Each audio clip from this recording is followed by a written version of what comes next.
Olá, bom dia! Pesquisas comprovam que hábitos saudáveis e acompanhamento de saúde preventivo são o caminho para o envelhecimento com qualidade de vida. Porém, os homens costumam dar menos atenção à saúde e realizam menos consultas médicas, se comparado com as mulheres. Os homens brasileiros vivem, em média, 7,2 anos a menos que as mulheres.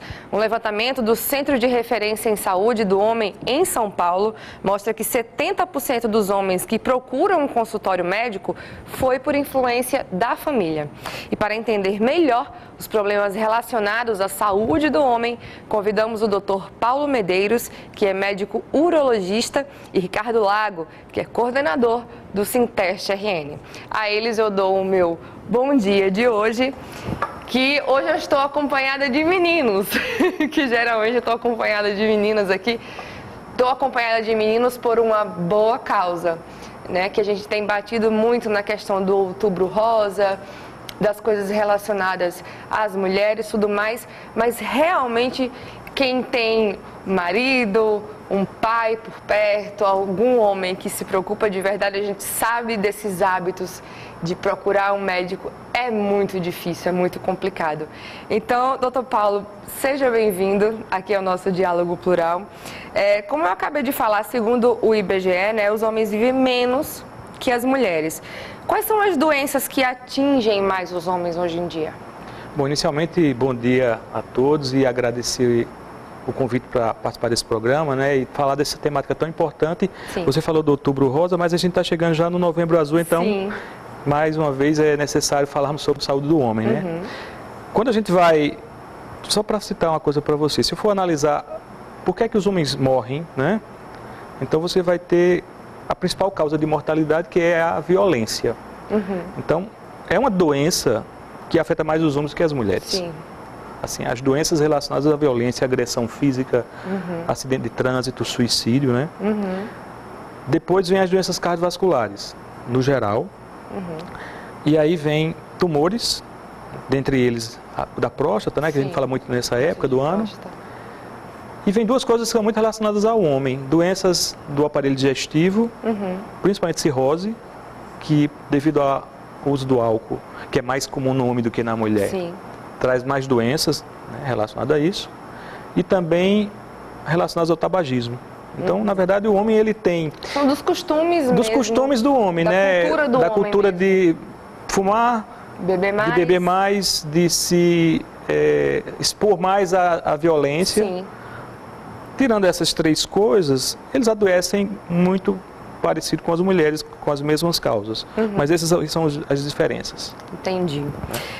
Ricardo, por que ainda há tanta resistência por parte dos homens em cuidar da saúde, né?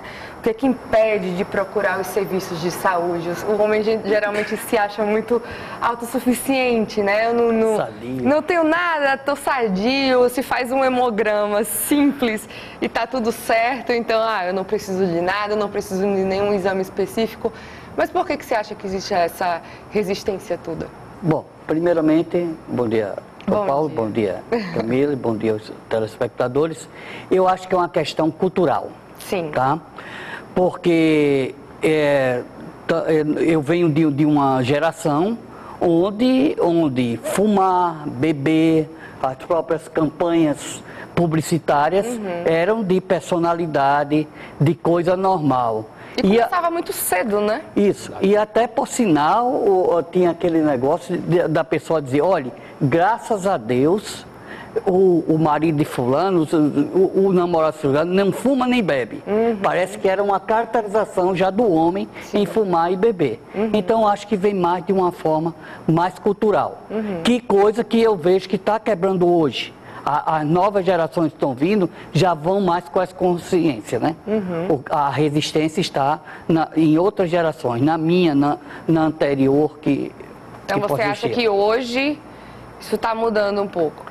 está devido às campanhas que estão existindo, né? A massificação de campanha, eu acho que é uma das coisas, e a conscientização mesmo, os meios de comunicação, os exemplos que estão dando, hoje é mais fácil se acessar isso. Sim. Então, acho que os meios de comunicação faz com que a consciência no setor, né? Eu poderia complementar essa observação dele? Existem duas coisas também que são importantes assim para fazer com que o homem não vá ao médico, né? Sim. Uma delas é a questão da fragilidade da doença. Então, o homem ele não gosta de ser frágil.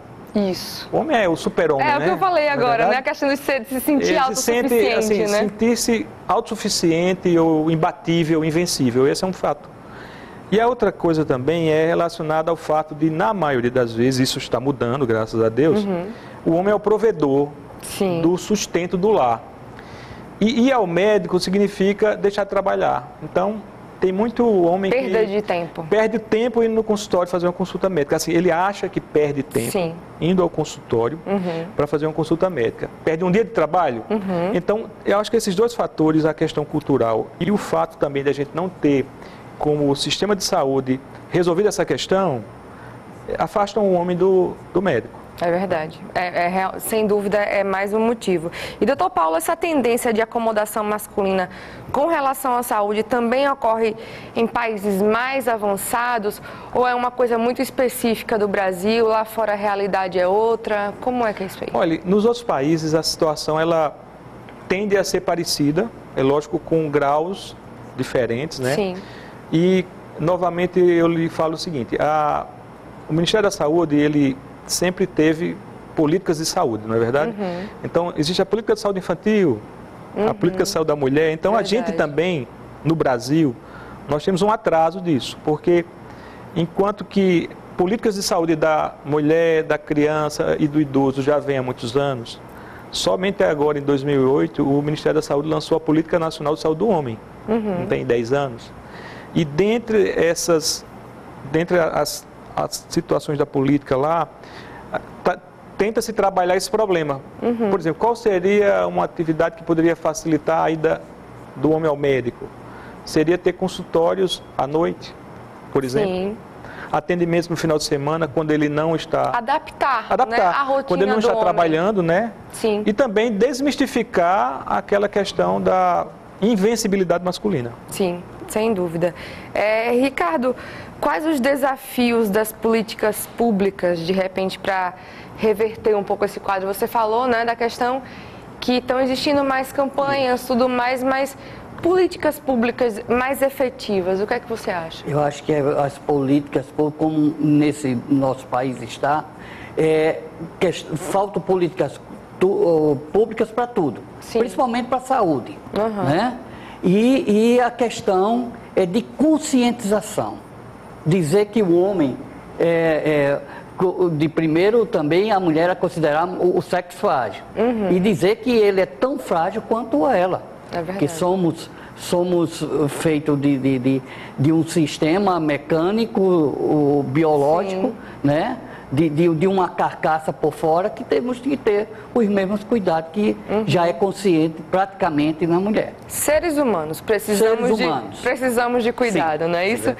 E o nosso tema de hoje é a saúde do homem. E você fique atento que daqui a 30 segundos a gente volta para falar mais sobre esse assunto.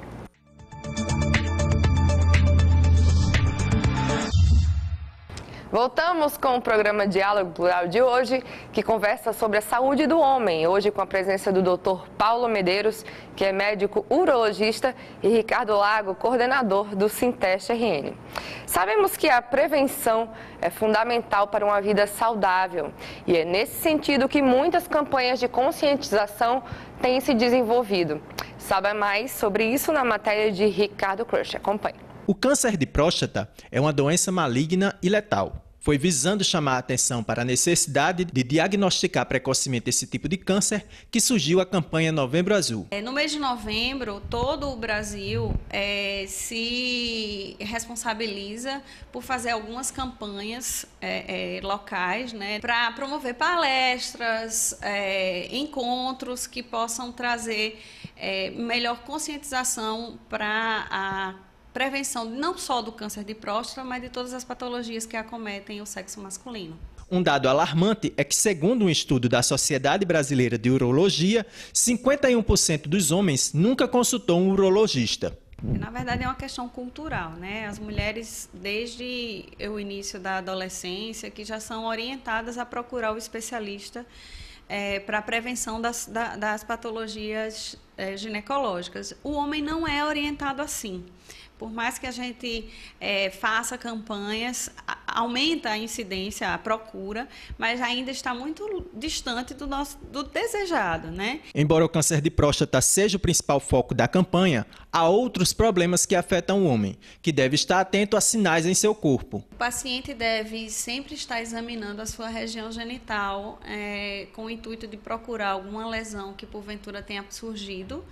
Né? Essa lesão pode ser na pele, no pênis, na bolsa escrotal. Pode palpar a bolsa escrotal para sentir alguma tumoração que porventura venha surgir nos testículos. Na vigência do surgimento de alguma lesão, procurar o urologista imediatamente. Ela conclui divulgando uma ação de conscientização que será realizada no Parque das Dunas. No dia 25, a Clínica de Urologia de Natal está promovendo um evento lá no Parque das Dunas, aberto a toda a população, e estaremos à disposição para tirar as dúvidas de quem, porventura, aderir à campanha. Então é isso. Ricardo, a gente comentou um pouquinho disso no bloco anterior, mas nos últimos anos os homens têm se permitido, né, um pouco mais de vaidade também, né? Isso de alguma forma chegou a ter um efeito positivo na questão do cuidado com a saúde, ou você acha que isso não tem relação nenhuma? Olha, não, porque eu acho mais comercial. Sim. Certo? Aquele negócio de a mídia influenciar o uso de determinados produtos. Logicamente que hoje tanto o homem como a mulher se preocupam principalmente com o visual. Né? Mas eu acho que está muito aquém ainda na questão de campanhas excessivas à saúde do homem. Do homem. É realmente essa questão de botar uma roupa legal, né? Cuidar do cabelo, tudo mais, estar bonito, tudo isso tem mudado, mas realmente a questão de ir ao médico e cuidar da saúde realmente não tem muita ligação não, né, doutor? Olha, eu acho que se a gente pensar que as pessoas, ao se preocuparem mais com a vaidade, eles fazem mais exercícios físicos, aí ele seria uma parte boa. Uma parte boa dessa conversa, né? Mas com certeza absoluta, além de cuidar da saúde e fazer atividade física, há necessidade também de outros fatos preventivos, como uma boa alimentação e com certeza procurar um médico para fazer uma consulta. E a questão de fazer a atividade física também com cuidado, né? Saber se pode fazer aquilo ali e tudo mais, a questão da idade, não se jogar. Não usar hormônios, né? Também é uma coisa bastante importante. E também eu acho que em parte, esse que eu estou falando do exercício físico, sim, porque geralmente o cara é acompanhado por um educador físico. Sim. Né? E nisso o cara está, olha, você vai melhorar a sua parte física, mas também tem que melhorar a alimentação. Né? Cabe aos dois, né? Aos dois. Doutor Paulo, os homens são mais vitimados pelo suicídio, o senhor já falou isso no bloco anterior. Isso significa que eles sofrem mais de depressão ou não há registro ou relação sobre isso especificamente? Dentre as causas externas, né, de mortalidade do homem, então existem as agressões, a violência por arma de fogo, a violência por arma branca, a violência civil, né, os acidentes de trânsito e a terceira causa é suicídio. Né? Agora, possivelmente, por ter mais suicídio, deve também ter mais depressão, já que o suicídio termina sendo uma situação extrema de depressão, né? Isso. Mas eu não posso lhe afirmar com certeza sobre esses dados. Mas realmente existe... A taxa de homens é maior do que de mulheres. Entendi.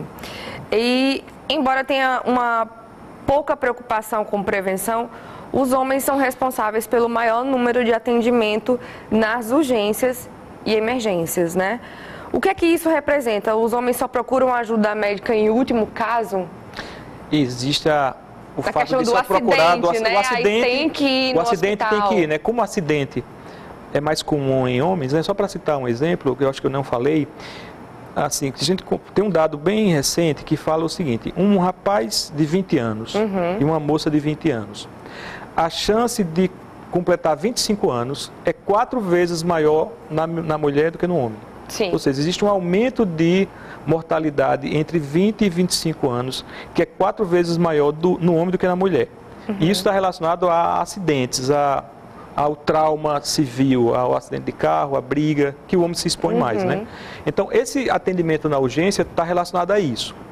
Mas também está relacionado ao fato do homem não ir ao médico, por exemplo, fazer um check-up e fazer um diagnóstico, por exemplo, de uma diabetes, que ele não saberia que tinha. Não sabia que tinha. Ou então de uma pressão alta, ou de um problema cardiovascular. E só vai descobrir isso quando sente a dor no peito. No último caso. Ou quando está com dor de cabeça muito forte, ou então quando está muito doente que vai no médico e, no caso, no pronto-socorro. Então, realmente, são as duas coisas, tanto o trauma quanto o fato de não ter procurado o médico de uma forma mais letiva, né? No ambulatório, no consultório, e vai quando está muito mal e vai ao pronto-socorro. Você, Ricardo, só vai para o hospital quando está em último caso também? O que você acha disso? É aquela questão cultural mesmo do homem, certo? Lá em casa, a minha esposa já é mais assim, eu vou, periodicamente eu vou. Agora mesmo, nesse período, principalmente o que a universidade está fazendo, né? Está exigindo que você faça os seus exames periódicos. Mas eu também estou atrasado. Mas estou atrasado porque, em relação, eu procuro mais os médicos já no final do ano. Sim. Aquela questão de, não, é porque vai ficando mais vácuos e tal. E agora mesmo é o tempo de me voltar ao neurologista, como oftalmologista e cardiologista. Eu faço, mas faço, a periodicidade não é aquele negócio de ser bem religioso, mas quando vem um período eu faço. Agora, obediência é um pouquinho difícil. Vamos falar um pouco mais sobre isso no próximo bloco, essa questão realmente cultural, como o Ricardo bem colocou. Isso às vezes impede que o homem, por vergonha ou por algum motivo, não procure um médico e realmente tenha a sua saúde aí para viver muito tempo. E é sobre isso que a gente está falando hoje. Saúde do homem. Continue aí que 30 segundos a gente já volta.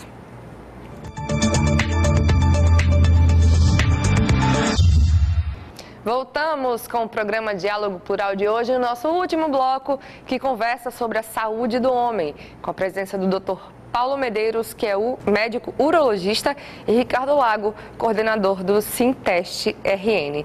Vamos agora conversar um pouquinho com o Dr. Paulo sobre a questão da andropausa, né? Ela de fato existe? Ela afeta o homem como a menopausa afeta as mulheres, por exemplo? Olha, a andropausa, ela existe, né? Só que ela tem uma apresentação diferente no homem, diferente da apresentação na menopausa na mulher. Na mulher é muito marcante esse momento, essa transição é muito abrupta.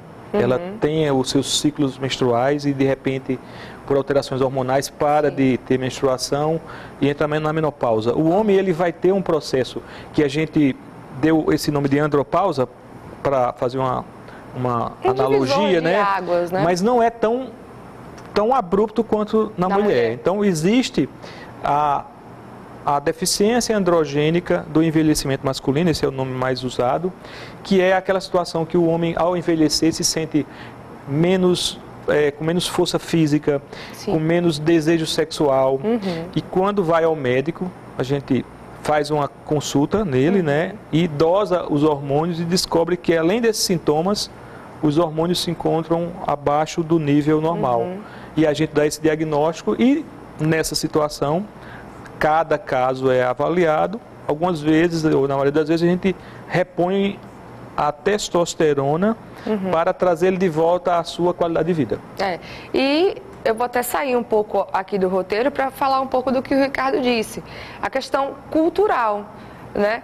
Que esse caso aí da andropausa, muitos homens, né, perdem apetite sexual, está tendo uma vida mais complicada, né, com o passar dos anos, mas só vai descobrir isso se for ao médico, não é isso? Exatamente.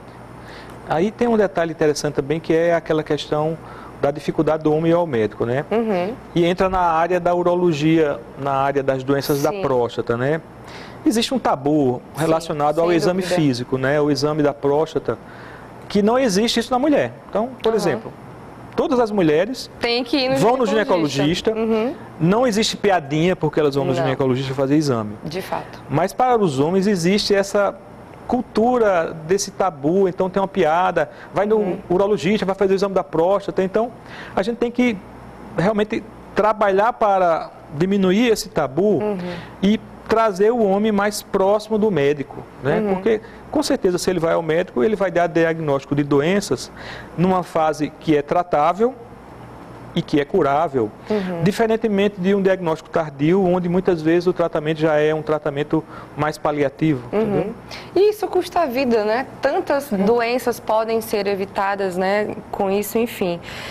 Ricardo, exames como o de próstata, através do toque retal, como o doutor bem falou, ainda enfrentam muita resistência, né, por parte dos homens. O modo como o assunto é abordado, com piadinhas e tudo mais, faz o preconceito ser maior? Sem dúvida, né?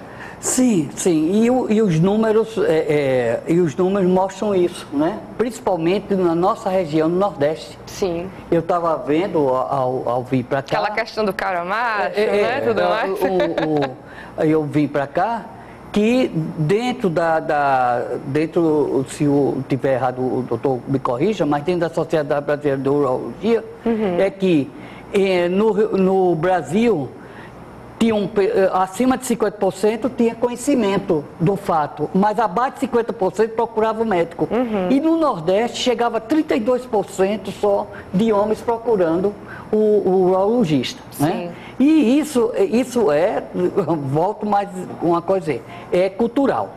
A cultura que está vindo dos nossos filhos, depois dos nossos netos, eles vão levar como uma forma normal. Outra, a questão da mulher. A mulher começa a ir ao ginecologista ainda na adolescência, que aparece a menstruação, coisa e tal. Tirar todas as dúvidas, já desde muito cedo. Tinha aquele outro paradigma de quando casava, a mulher que ia ao médico para saber se ela é fértil para poder dar filhos ao marido.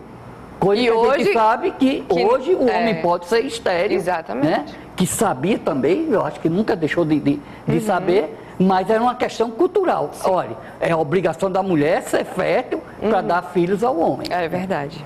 Infelizmente ainda é assim. Doutor Paulo, a reposição hormonal para o homem é benéfica?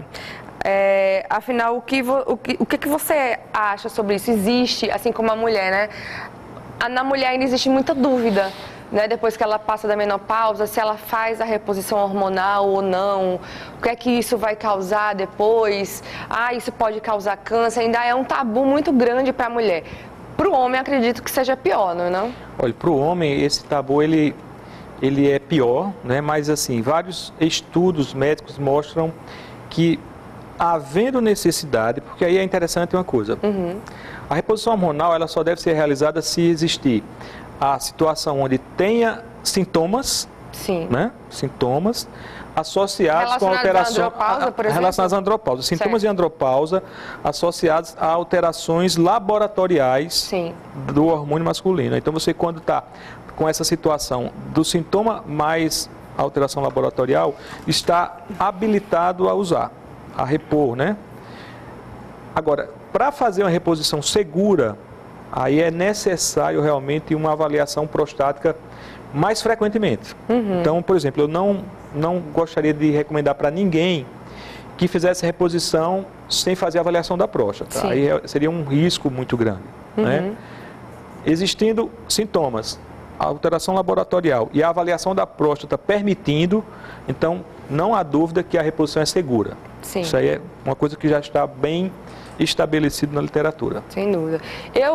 Como a gente está caminhando para o final do nosso programa, eu vou pegar o meu pai como exemplo, que deve estar em casa nos assistindo agora, que ele tem mania de dizer, eu vou ao médico como o Ricardo, né? Eu vou ao médico, tudo certo, mas não segue as recomendações, tem 2 cirurgias pendentes para fazer e entra naquela questão que você falou bem, doutor, questão do tempo.